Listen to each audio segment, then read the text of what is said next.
I read this really interesting statistic that the beer industry in Colorado is a $12 billion industry. And I believe behind every beer is at least one musician. How do we bottle our beer? How do we start the business of the music industry here in Colorado? Well, that's the goal of the Gig More, Stress Less panel series. In this month's panel, Jeff Knights from CU's Music Entrepreneurship Program gives some tough love to those of us who are wondering why folks don't love us as much as we want them to. So if you're thinking entrepreneurially, then you have a product that you're trying to connect with the marketplace. And the connecting thing, the thing that connects you to your market is the need. What's the need in that market? So if you're a venue owner, what is your need? You guys needed to bring in more people on Friday nights. You thought, well, music is a way to do that.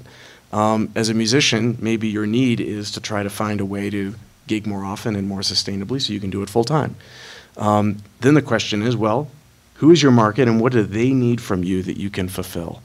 And how do we create a relationship, a collaborative relationship, where everyone's needs are getting met? If you can do that, then there's value there.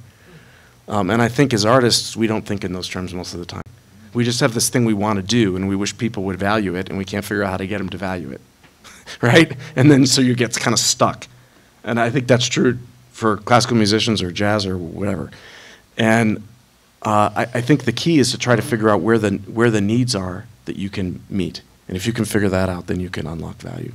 Greta Cornett from Fort Collins has some great advice on how we go from having audiences expect not to pay for music to educating them into paying and liking it. Honestly, I know in Fort Collins in particular, about 6 or 7 years ago, we were in a place where we were either going to have a scene or not have a music scene. And part of the whole thing started with educating the public, you're asking who are the people. And I know for a long time in Fort Collins, if you were a local band, you were just pretty much expected to play a free show.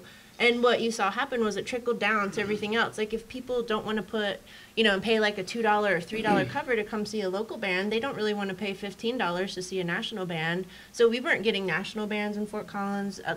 We had lost a lot of our local scene.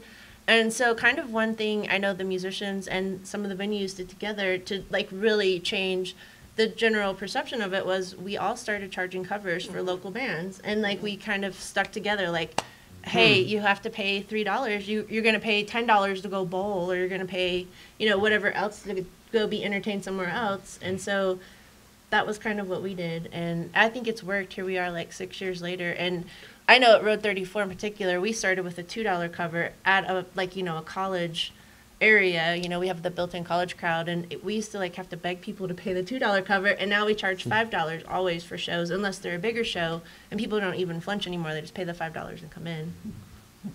Join us on the second Monday of every month for the live Gig More, Stress Less panel series. You can also find us online, and you can join the Gig More, Stress Less Facebook page. See you around.